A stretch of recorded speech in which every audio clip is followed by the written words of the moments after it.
Welcome to Come Talk with Aimee, the podcast where sex isn't whispered about, it's talked about out loud. I'm Aimee, your host and intimacy coach, here to spark raw, playful, and unfiltered conversations about relationships, desire, and everything in between. No shame, no scripts, just real talk about what really turns us on. Let's dive in. Hi, everyone. Welcome to Come Talk with Aimee. Yes, we have the fabulous Carly Pifer in the house today. Welcome, Carly. Thank you for having me. I'm so excited. Yes, likewise. Carly is the founder of Read Aurore, which, Carly, tell us all about Read Aurore. So, Read Aurore is a space for confessional erotica, real sex stories. So, it's not exactly romance. Not all of them have happy endings, but it's meant to be stories about our best sexual experiences or sex that changed us. I had started journaling myself doing this years and years ago, and I don't think I realized it then, but I was using it as a means to process feelings and relationships I was having. And I had the idea to create a space for other people to share their stories as well. And 6 years later, here we are. I have over 300 stories on this site from people all over the world submitting them. It's a really, really lovely thing. That's amazing. And can you tell me, what does Aurore mean? Oh, Roar, like this was a big part of the conception. I had the idea for a long time, but I think naming something like naming a child, naming a dog, it's like so important, like Yes. to capture their personality. So I was thinking a lot about famous writers, women writers through history. And there is a writer that people know of as George Sand, who that was a pen name that she used. Her name was like super long, but she was known to her friends as Aurore. And she wrote a stunning amount of literature, but she used this pen name because at that time it was very difficult to get yourself published or get any respect as a writer if you were a woman. And the more I kind of learned about the real George Sand, the more fascinated I was by her. She was called a slut by Baudelaire. She wore men's clothing to enter spaces that were for men. She smoked cigarettes in public, which was like totally unallowed for women at the time. So I really liked that she had this renegade spirit. And also, Aurore is the goddess of the dawn. And so I thought of it as this kind of new moment for women, for erotica. The time that I started the site was right after Trump's first probably year in office. Yeah. And it was a time that I think was really fraught for a lot of women, just feeling scandalized that a person that was convicted of sexual assault became our president. And just like, I really wanted a positive space for sex to remind us that sex can and should be good and can and should be beautiful and intimate. And I wanted to tell stories that gave people hope and in a different way than fiction or romance can do, because I think it's lovely to escape into those stories. But real stories of hope are ones that you can recreate, ones that are attainable. And I think that's also really, really important to like maintain the reality and like, not that it's like a bad thing to have these totally crazy fantasies, but if we keep things like in check a little bit, I think maybe we set ourselves up for less disappointment. Yes. It's men, you know? Absolutely. And also, real stories are hot. When I'm like fantasizing for myself, the majority of the time, it's based off of my past experiences. Like, I'm reliving like the best sex moments that I've had. How beautiful to like have that in a collective. Yeah, you should write for us. I would love to. Yeah, I think you have. If you're like still ruminating on past experiences, like that's the stuff you want to write down for sure. Yes. And I love to write too. So, yes, I definitely will. So, I'm curious, like over the years, because I know erotica can seem as arousal, which like totally is, but What have you seen with erotic storytelling as far as act of power or other type of themes that you've seen come out of Read Aurore? Well, I think the act of writing something is just really powerful. I've seen that in therapy and coaching that I've done. Talking about something, yes, writing it down somehow makes it very real. And I want people to tell real stories, but I also encourage them to write about their fantasies. And I have had writers that literally write the sex that they want to have into being. Like, I think there's just Yes. about writing it down that makes you're getting closer to making it happen because you're creating the story, you're creating the vocabulary, you're creating these scenarios. And obviously, it's so different in real life. But if you have this baseline for what you want, I think that that's super powerful. And I hope too, like for people that are reading these stories, it's creating scripts for them to then learn what they want and enact it, go after it. Yes. That is so hot. I mean, as you were talking, I was thinking about this is, for lack of a better word, self-help tool that we hear all the time, right? Mission and like writing down. I, for myself, like if I have goals or even a to-do list or things that I want, they do come to fruition they're more likely to come to fruition once I've written them down. And the 100%. power, yes, that's like so awesome. And I also think that the power of publishing the work and knowing that other people are reading it and other people are having not only arousal from your words, but also inspiration to and self knowledge. I always offer for people to use a pen name with their Mhm. writing because I think that obviously we're not all in the position to put our real name on stuff. Um, but I've had so many people, like, after they publish something, like, "So, like, what did people think? Like, is there a response? How did people like it?" Because I think that it's so vulnerable, but it's also, Yes. like, when you take those types of risks, it's really empowering and, like, confidence building, which is so related to having good sex. Yes. Oh my God. So, so good.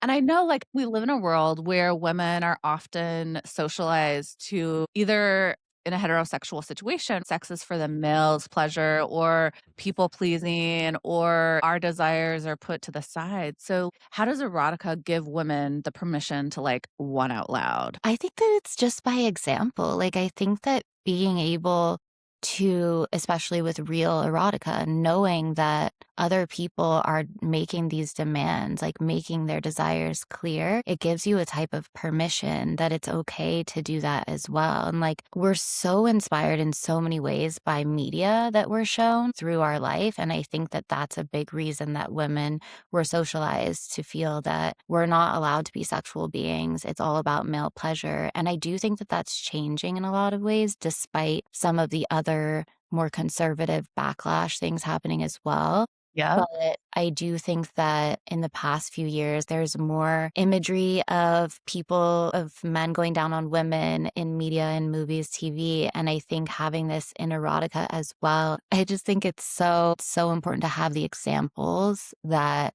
it's okay to have fantasies, desires, go after them. And that you deserve pleasure. And also, like, what's the aftermath of pleasure? Like, what does that look like? Ooh. What is care and like what does defining a relationship mean and are you okay with this? Like it's so important to explore all these possibilities and I think erotica really can give that to people, to women. Yeah, To people absolutely. honestly. Like yes to women and yes, like I created Aurora for women and queer folks, but I think that men can benefit from reading and writing erotica as well, and especially, like, to read all these stories from women of, like, exactly what they want, exactly what turns them on, but also, like, it's such an important exploration for men to do as well because as Yeah.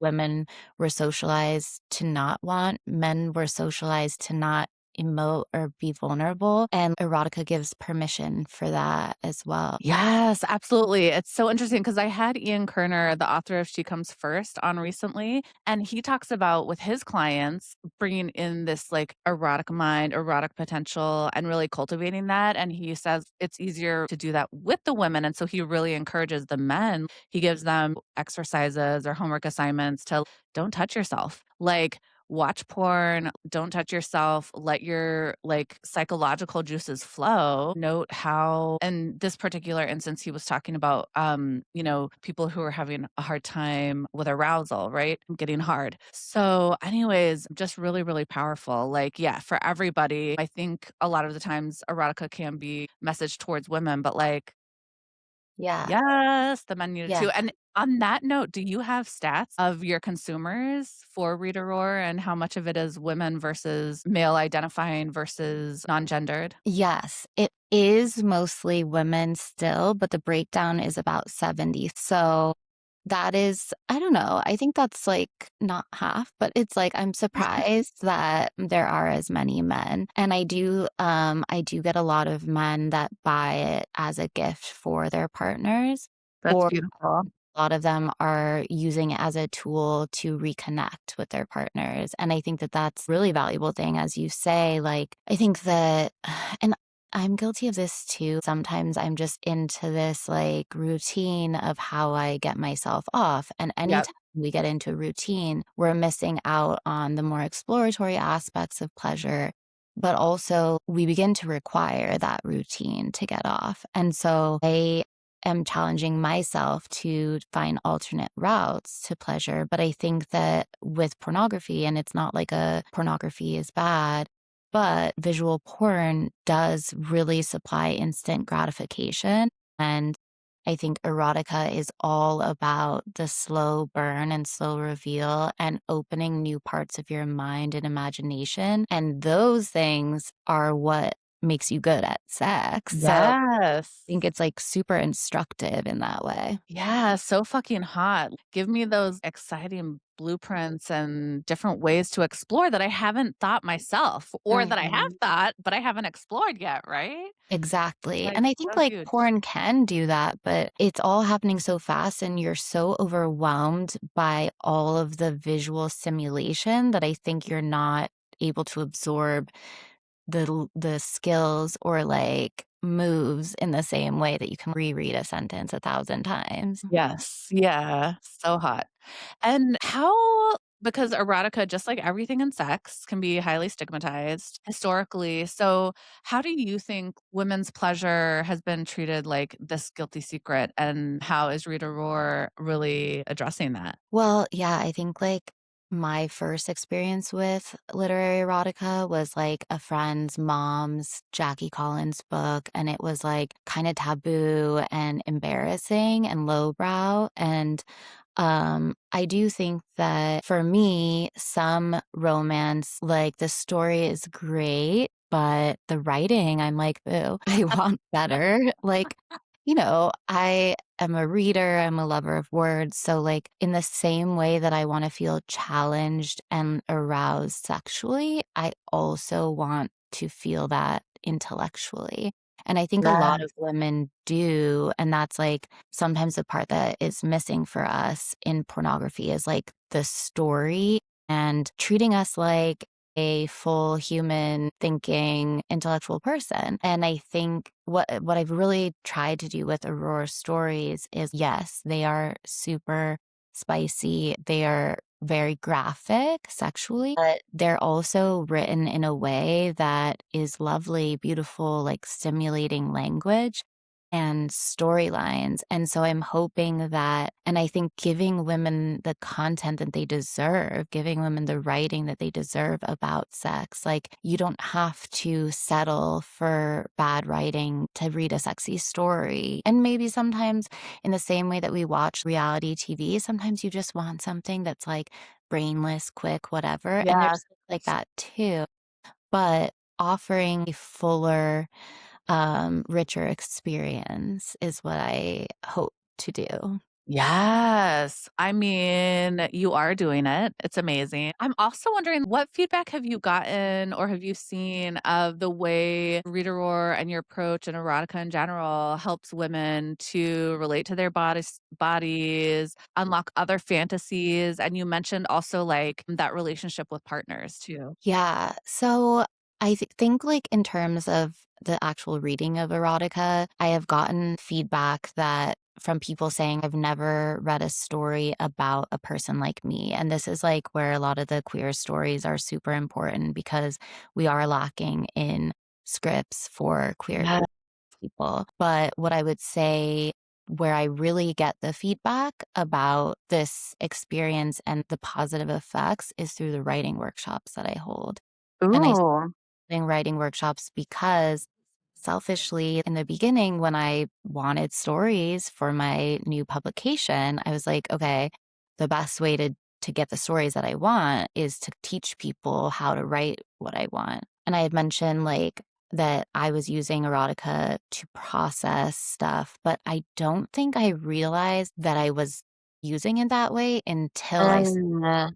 others to write erotica. A lot of the stories that I love are the stories where there's something learned, there's something like overcome.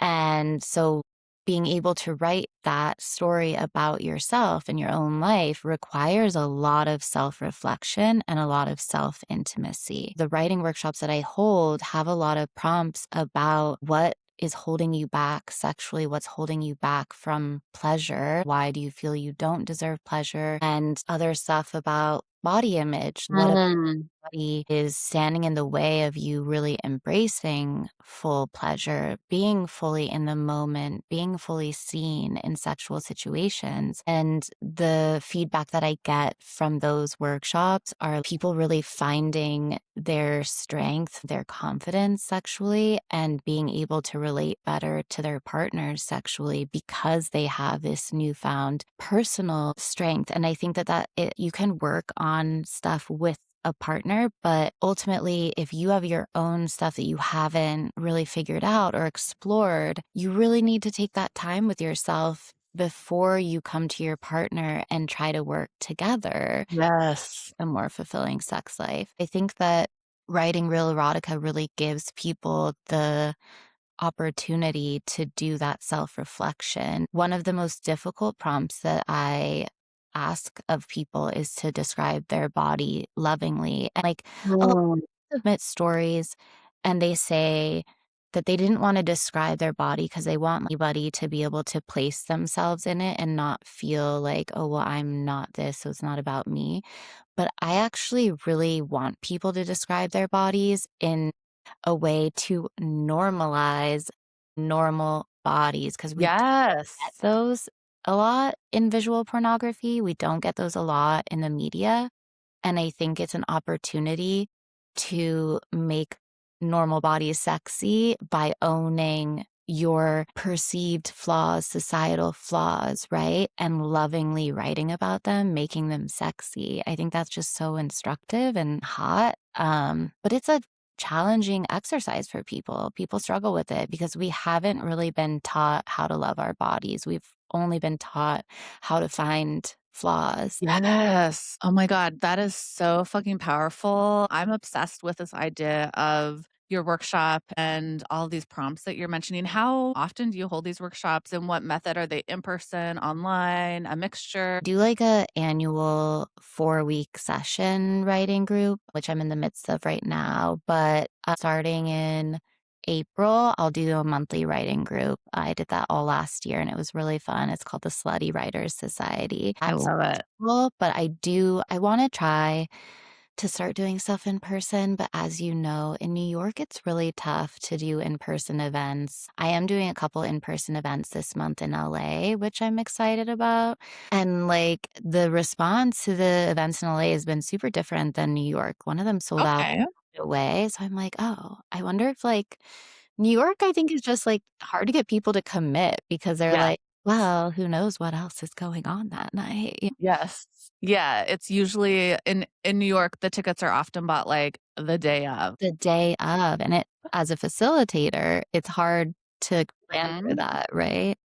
Absolutely. Yeah. No, I've held events too, and I'm like, okay, is anyone going to show up? Yeah, I know that's like it's such a fear. I think the one thing I'll say is like for the work that I do, it's actually a really beautiful thing when it's a small group. So I never mind that it's a small group because then we really get vulnerable and deep with each other because I think that just feels a lot safer for people than like if you're in a group of like 25 to share your writing is way fucking scarier. Yes, absolutely. That intimacy piece is huge. And I love this aspect of like really using writing and your own erotica to describe the beauty that is your body. I Right. mean, that not the writing piece. Although now I'm like, I totally want to explore this writing piece, but that's been my journey with pleasure in general. Like, my pleasure journey is enjoying and reveling in my body and knowing that, like, I'm fucking beautiful. And there are people out there, like lots of people out there who like love my body and the things that I felt insecure about. I mean, it's interesting because I'm in a bigger body and I'm at my heaviest and I love myself at my heaviest. It doesn't matter. We all have our insecurities, but this is just my journey. Like, I think back 15 years ago when I had like this hot body, and I did not appreciate it. And that's sad for me, not because I have a hot body and like I regret, but it's just I wish I had compassion for myself back then. And I love that I have been able to embrace that now. Things like scars or my roles or whatever that like at first I was super self-conscious about. I don't even think about them anymore. Like I'm in the moment when it comes to pleasure. And if somebody comments on my body, in the moment, it is because I'm, selective of my partners, my sexual partners. It's so affirming.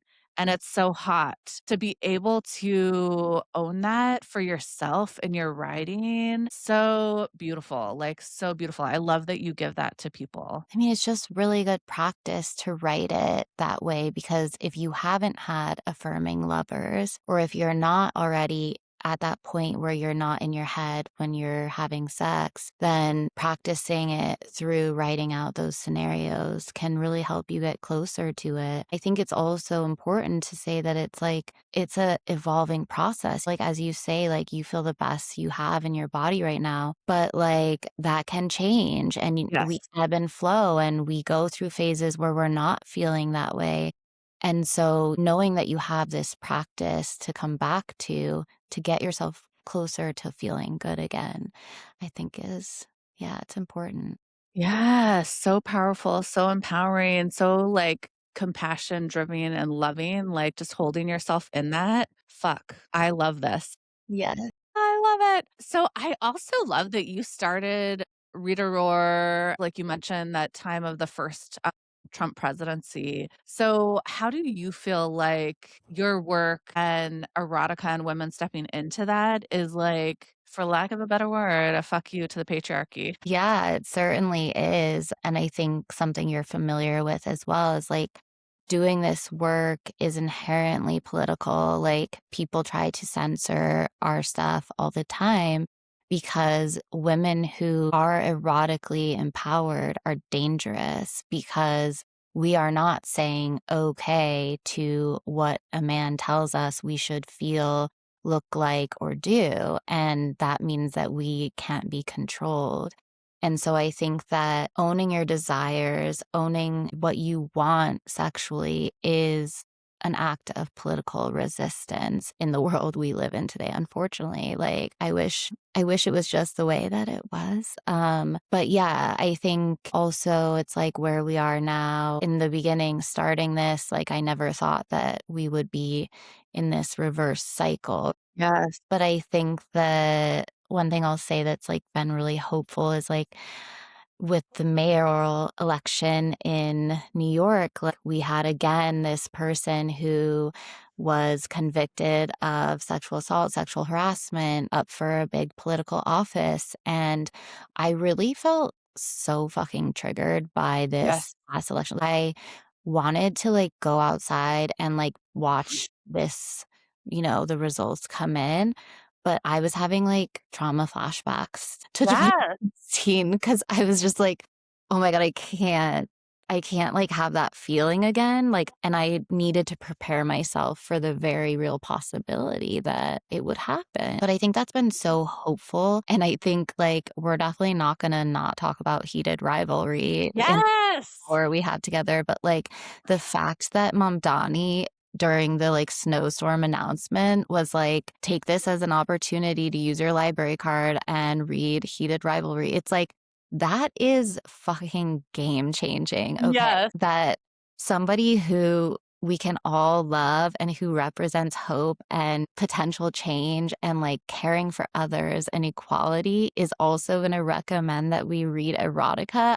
I died. Like, I I can't, like, know. imagine a better moment for New York and for the world, honestly. If we did not love Mamdani enough already, like, that was so fucking brilliant. And Yeah. then I love that the follow through was that the people went for it. People were Yeah. like, "Okay, great. I love it." Yeah, they're, Yeah, like, waitlisted now. It's like, you can't even get it from the yeah. library. Yeah, what a baller move, I love it. So let's talk about Heated Rivalry, a story written by a female about Mhm. 2 gay hockey players, and then brought to life on the screen for us by, a gay male. So I would love, like, your insights on it and just this movement that we're seeing right now. Okay, so I have thoughts, and, like, I have watched now I'm on my watch because I was actually wearing my read porn hat the other day, and we ran into our neighbor who's a bit older, and she was like, "Oh, have you watched the show Heated Rivalry?" Because like, she saw my hat and it gave her permission, and I was like, "Yeah," and she was like, "I don't have HBO," and, like, I started watching it with a friend, but she got, like, weird about it. "Can I come over?" And we were like, "Yes." So now I I'm love watching with that. my favorite neighbor, which I don't think so good. What I will say is on my 3rd rewatch, this is, like, gonna be a hot take. I don't know, maybe people are already talking about this, but and it might be, like, what something happened to me in my personal life recently that might be, like, influencing this. Okay, give us the hot take. Yeah, I'm, like, a little upset about how the women in Heated Rivalry are expected to do so much emotional labor for the men in their Mm. lives. So we have Svetlana, who is just, like, okay with Ilya being bisexual and clearly in love with somebody else for, like, years. She's just, like, chill with that, and she's, like, facilitating a meeting with him and his ex-lover, and it's like, how much does she know?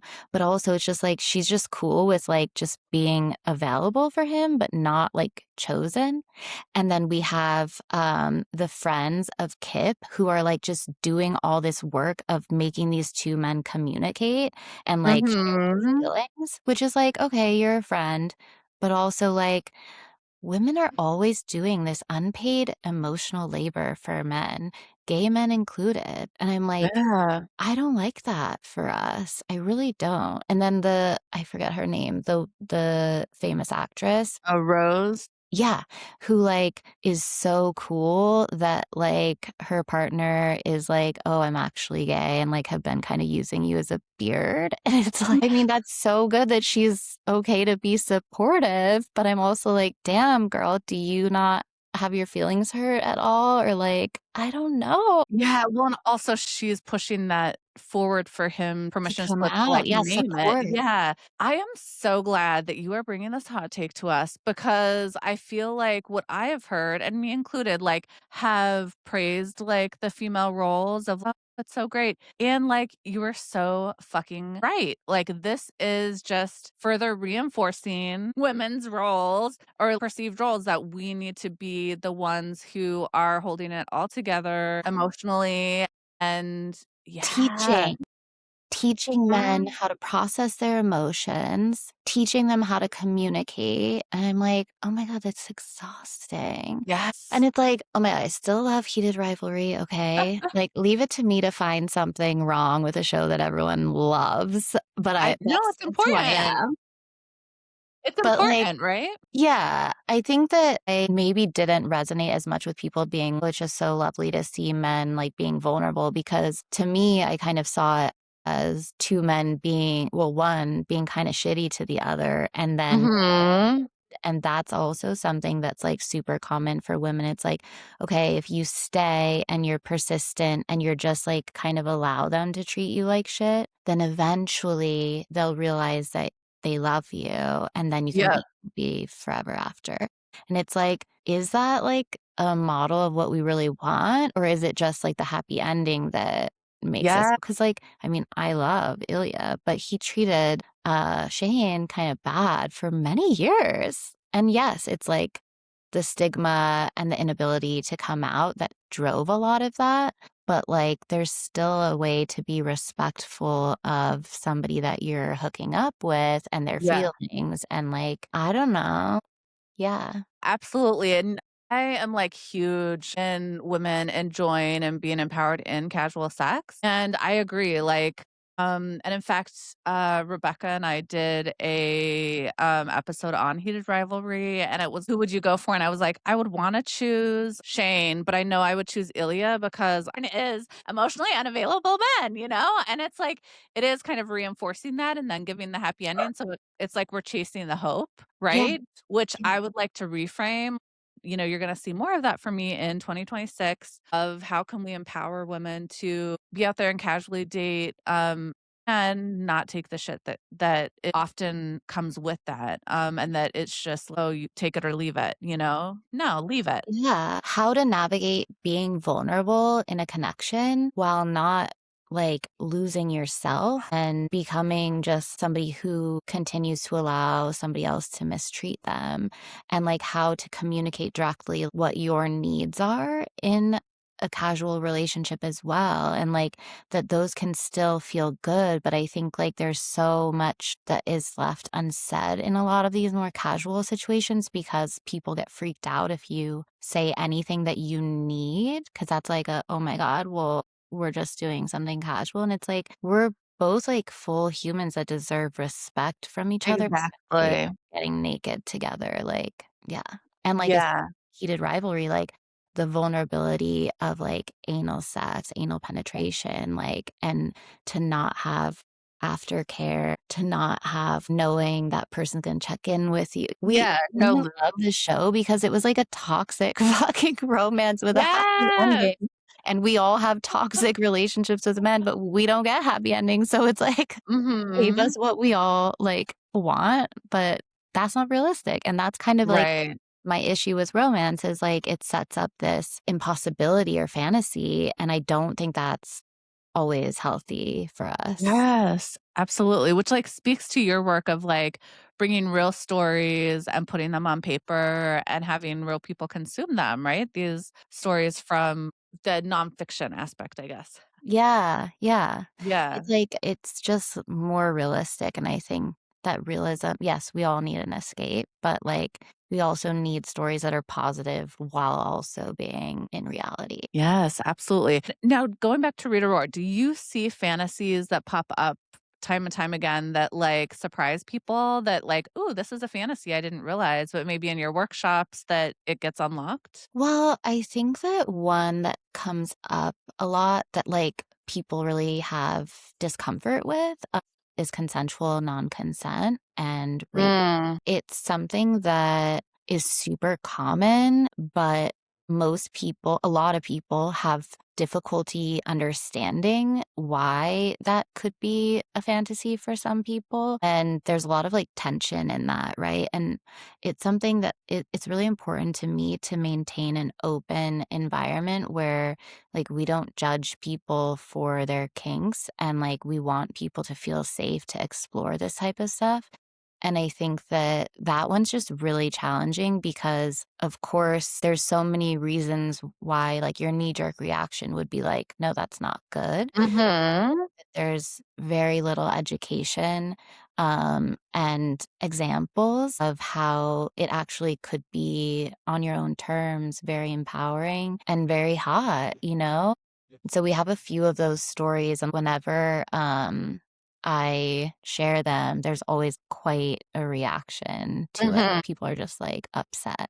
Yeah. And when shame pops up for people like in erotica, how have you helped them navigate through that and name it? I think that just like by providing these stories without judgment and without saying that anything is right or wrong, but just saying that like everyone's entitled to fantasies or experiences as long as they're not hurting other people, as long as they're consensual. That's, I think people struggle so much with it's like consensual non consent. But if you're not giving your consent, it's not consensual. And it's like, Mm. it's a pre agreed on, it's prearranged, it's like, Right. that's hard, and I think that just presenting stuff without judgment is, like, the only way to allow people to shed their shame. I think that seeing, like, "Okay, I'm not the only one that has this feeling," and that goes for not just, like, your fantasies, but, like, when we talk about insecurities and bodies, it's like everybody has insecurities, everybody, Yes. and sometimes it's, "Oh, I think this person's so beautiful and perfect," like, it's impossible that they feel this way, but it's like everybody has these feelings. And so that really normalizes it. And I think just the community aspect and like reading and writing and having these experiences together normalizes it and allows people to shed that shame. Yes, absolutely. And what would you say, I'm curious, bringing it to you, like,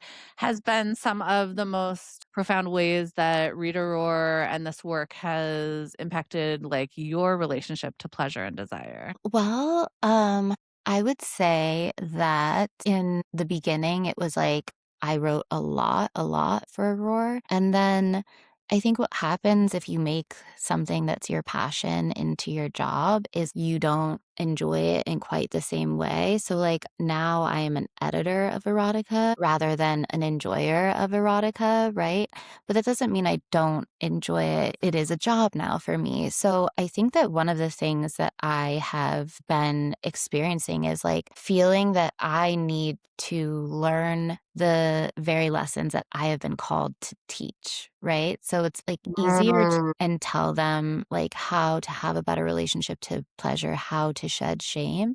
But I still am working on those things in my own life. And I have the tools. I know how to do it because I teach others how to do it. I'm a work in progress. And so I think that balancing my own self improvement journey and understanding is the most kind of like surprising result of this work is that how much I'm learning about my own relationship to pleasure and sex Yeah. and how that's evolving. And I'm also currently getting certified for sexology, and that is taking it a few steps further, helping people in a more professional setting with the certification behind me, and how I also take these lessons and guidances into my own personal life and my own relationship with myself and my partner and others. And like, it's, yeah, I think that Yeah.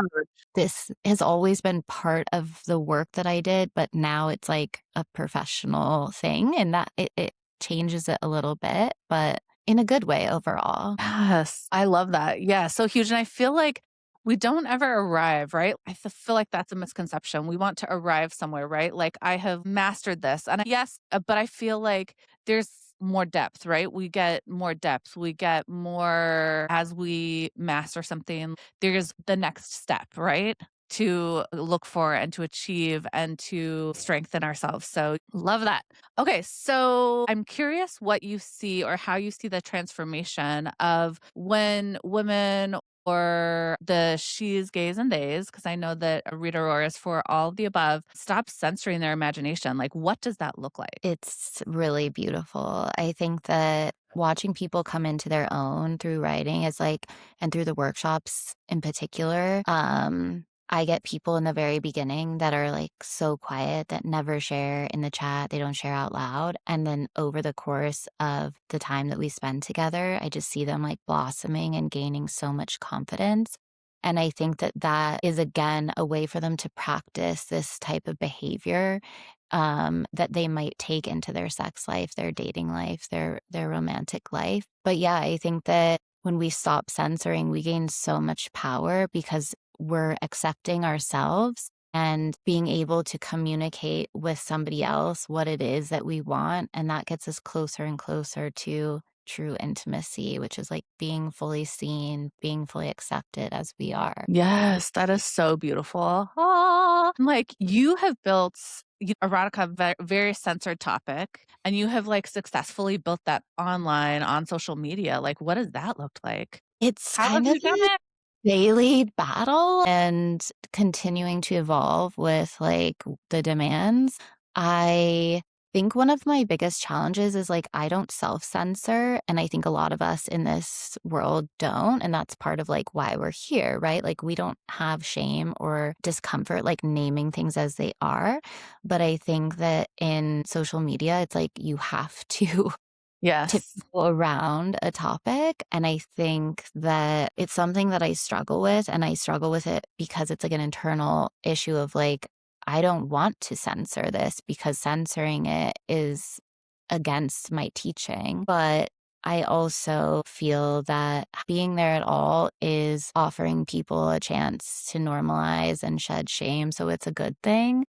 Mhm. What that looks like ongoing and, like, in the future, I don't know, because if it continues, like, social media continues to be this difficult of a place for creators like us, I think that there will kind of be an exodus, you know? But I don't know. That it's, like, tough. It's so hard. But I am really grateful for the community that I've built, and, like, I don't wanna leave them, you know? Because I do questions every week that are related to the stories, and I have so many people that just have, like, the best shares, the best advice, and, like, I love that participation, and it's all, like, pretty much anonymous, but, still they're trusting me, like, I can see who they are on the other end, but, like, I reshare and it's anonymous. Same with stories, like, getting story submissions, like, people are really trusting me with their deepest stuff, you know? Yeah.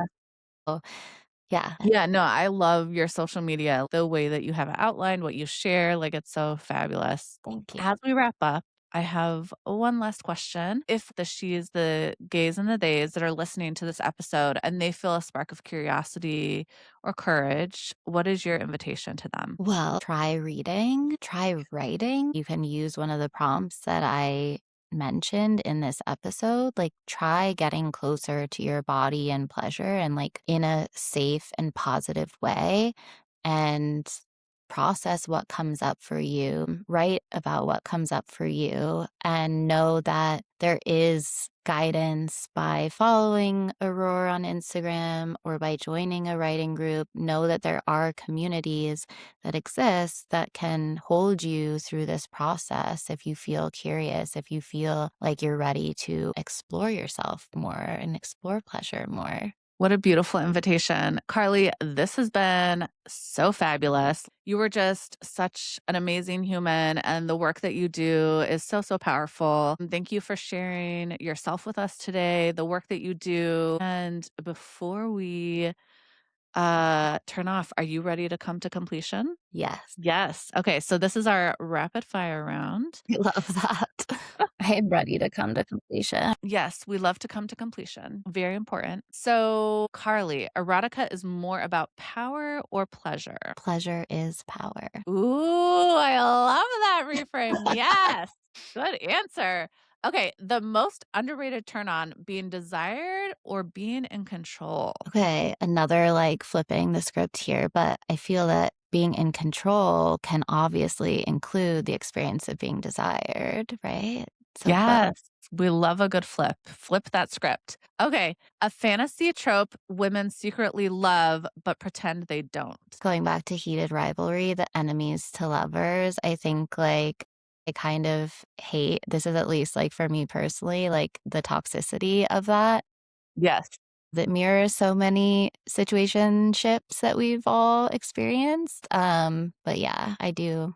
We hate to love that. Yes. Ooh, and I love that you call that out. Yes. Call us on our shit. Reading erotica alone or sharing it with a partner? Also, both, I think first alone, because you get to have that experience for yourself and then shared as a bridge and connection. So it is a yes and a yes. Okay. Yes. Yes. One word that instantly ruins the mood. Calling a vulva a vagina. Yes. Yeah. That's a word in erotica when used incorrectly that I'm like, I can't. I love it. Okay. One word that instantly opens the door. Cunt. For me, that's Yes. like super empowered, unapologetic, edgy for some people, but feels really powerful to me. I love the word cunt. Yes. Cunt, cuntalific, cunterific. I have never And heard cuntalific, but I'm so into it. I just came up with it right now. Oh Okay. my God, you're amazing. Soft and slow or bold and feral. Cannot choose. I cannot. I know I'm doing a lot of both, but it just depends on the day. You know, we love a yes and yes. We can live in the gray. It's okay. Thank you. Yes. The biggest lie women were told about their desire. That it is less intense or less important than men's. Mic drop. Erotica as escape or erotica as self discovery? Yes, and yes, both. Yes. We love a yes here. Okay. The female gaze feels like blank compared to the male gaze. For this one, it's like the female gaze is the whole picture, and the male gaze is just parts. But female gaze is Love. all of it, everything. Love that. Yes. A feeling erotica gives women that sex education really does. Agency and pleasure, which are really important for good sex. Yes. Check and check. Okay. What's hotter, anticipation or aftermath? Anticipation. I Every agree. Every time. Okay. The most radical thing a woman can do with her desire. practice it alone or with a lover, but you don't need a lover to enjoy pleasure. Don't wait for a lover to practice your own pleasure. Yes. All you need is you. Okay. Pleasure should be treated as a luxury or a necessity. Necessity, obviously. Mm, Avi, hello. And the last question, finish this sentence. A badass woman never apologizes for. Queefing. Yes! Do you get that answer a lot? No, but I love it. I don't Yes. first time anyone has brought up queefing on Come Talk with Aimee. Like, what? Oh my I God. know. Yeah, that's important. That's a good one. Because I feel like there is So also important. shame attached to that. And it's like, it's just normal. Like, sex is funny. I think like the thing to do when someone queefs is laugh because it's Yes. funny. I love laughter in sex. Like, so huge. Yeah, if you're not laughing, like, you're not really present because, like, it's Yes. just, it's funny and, like, laughter connects you with the other person and yeah. It's all part of the play. Carly, this has been fucking fabulous Yes. because, as you mentioned, we love aftercare. So, how can listeners, where can they find you to continue this fabulous conversation and be held in aftercare by you? That's sweet. I do aftercare emails after all my workshops too, because it's like, "How are you feeling? Are you guys okay?" Like, we did a lot of stuff yesterday. I'm on Instagram, Read Aurore, and the website is readaurore.com. Email list is honestly the best way to keep in touch because it means, like, the algorithm can't keep us apart. And I send out story previews every week as well as like event and writing workshop announcements. So that's the way to like be the first to sign up and get your spot. And also to maybe you just want to read previews and that's fine. But if you want to subscribe and read full stories, that's the best way to connect. Yes, fabulous. We love it. Carly, thank you so much for being here. To our listeners, thank you for listening in. We want to hear about your favorite erotica desires and fantasies. And if you're like, fuck, I want to take a workshop, I want to write with Carly, like slide into those email lists and DMs. As always, remember to masturbate, lubricate, and get it. Thank you for coming. Please come again, and come again. Love it. Obsessed. That sign off is amazing. That's all for today, lovers. Remember to masturbate, lubricate, and get ate. As always, if you like this episode, share, like, subscribe, and thank you for coming. Please come again, and come again.